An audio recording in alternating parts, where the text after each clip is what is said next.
Hello there, welcome to my views and news. Three news stories for you from Ethiopia and Eritrea. Firstly, a controversy emerging because of some differences between Ethiopian Federal Disaster Risk Management Commission and regional authorities. The controversy is about claims made by regional governments that famine is spreading in the regions.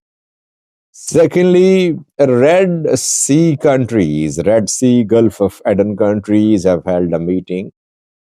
Meeting has been held in the backdrop of US-led naval operation in the Red Sea.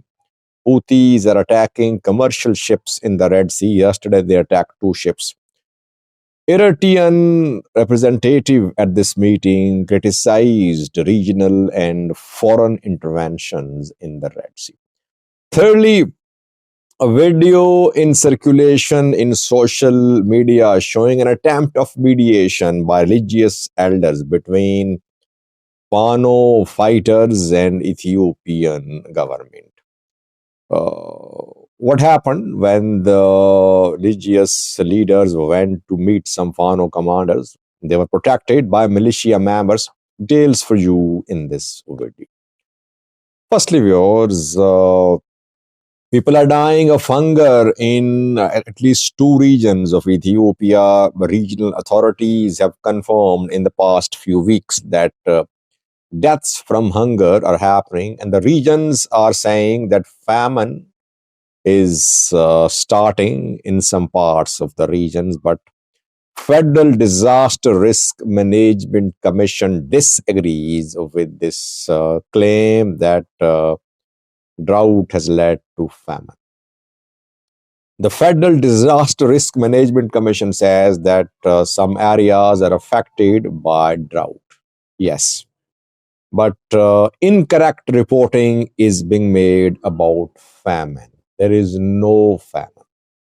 There are disagreements between the federal government and regional governments about the situation in the two regions.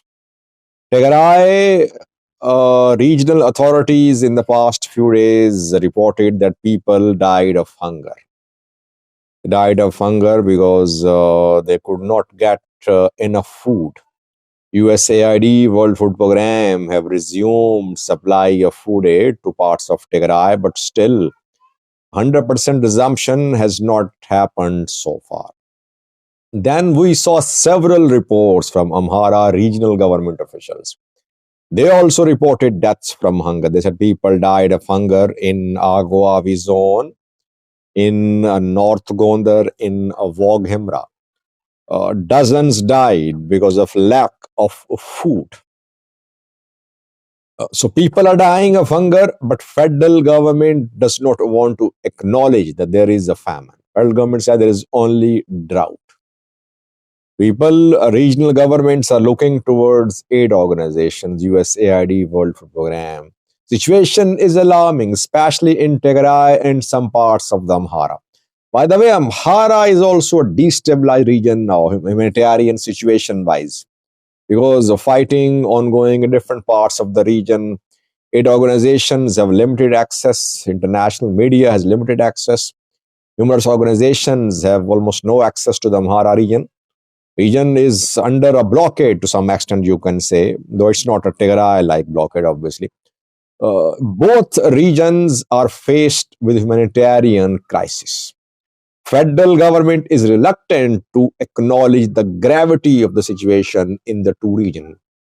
It is trying to cover up, because if there is pressure upon the federal government about a famine reported by governments, then government will be under pressure to halt military operation against Fano in Amhara, because obviously government will be under pressure to open the region for aid organizations, for human rights organizations, etc. So that is why government is denying that there is any famine in the two regions. But deaths from hunger are being reported by the two regions.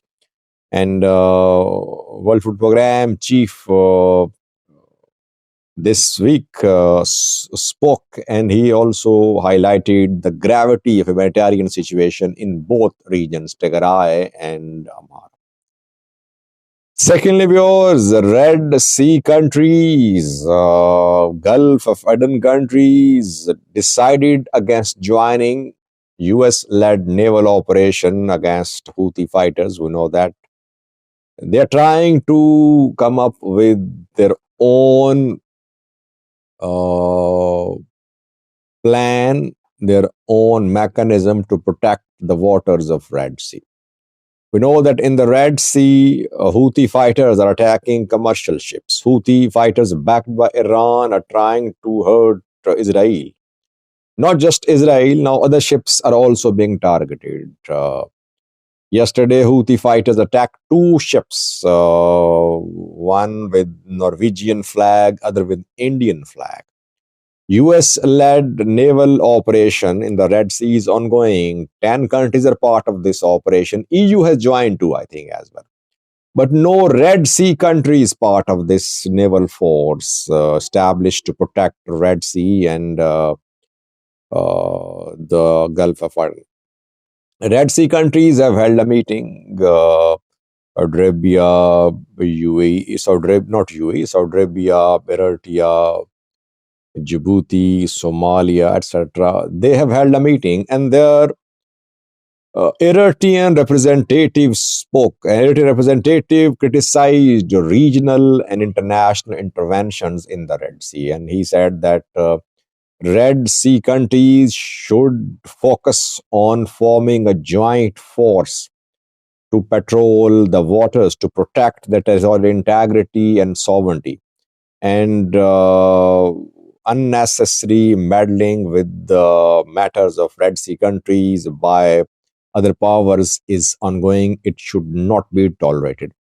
Eritrea has been opposing Western presence in the Red Sea, US presence too. But problem is that other Red Sea countries are US allies. So countries like Saudi Arabia, etc.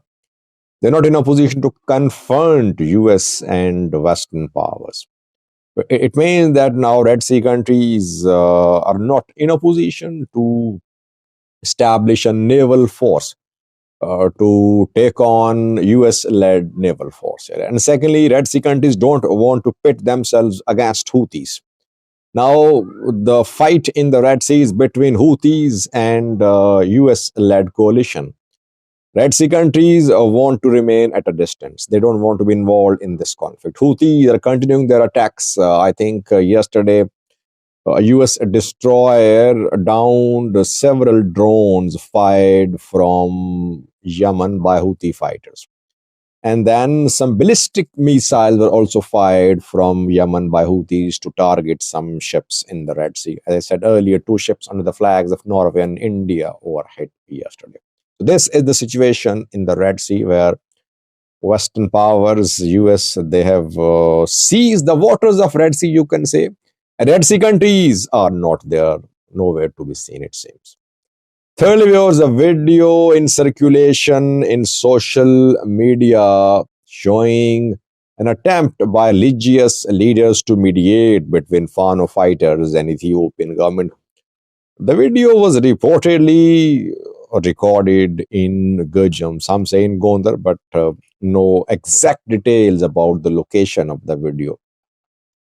Some Orthodox Church elders and Muslim clerics were sent to talk to Fano fighters, and these people were protected. Militia members, armed, were sent along these religious leaders to protect them. And the religious leaders went to Fano commanders, talks were held, it was recorded. And there, the militia members defected. They joined Fano fighters. The church and the church elders and Muslim clerics, they were left on their own. And then Fano commander and the religious leaders held discussions. Fano commanders asked them why the church leaders had come. Were they under pressure or were they supportive of the Prosperity Party? And then all religious leaders said that they were under pressure. They were forced to come, and they did not want to. They did not want Fano to surrender, but they only wanted peace to prevail. So this is the situation that the militia members who were sent to protect religious leaders, they defected and they joined Fano fighters. A long video in circulation in social media. I just wanted to share this development with you that while government is claiming that more than 5,000 Fano fighters have surrendered, but this video shows that it's not that all is over and Fano groups are finished. Rather, they are there. They have carried out several attacks. They entered 6 cities in the last 48 hours. Militia members are their targets. Police their target. That is why militia police uh, they either join Fano or they flee Fano when they confront Fano fighters. Militias are only operating in collaboration with Ethiopian National Defense Force. Direct confrontation between militia and Fano police and Fano has not happened. Wherever it has happened, militia police were unable to stop Fano fighters. That is why I say Ethiopian military won't withdraw from the Amhara region, no matter state of emergency is lifted or not. Because if ENDF withdraws, you'll see that militia police structure will collapse. Thank you for watching.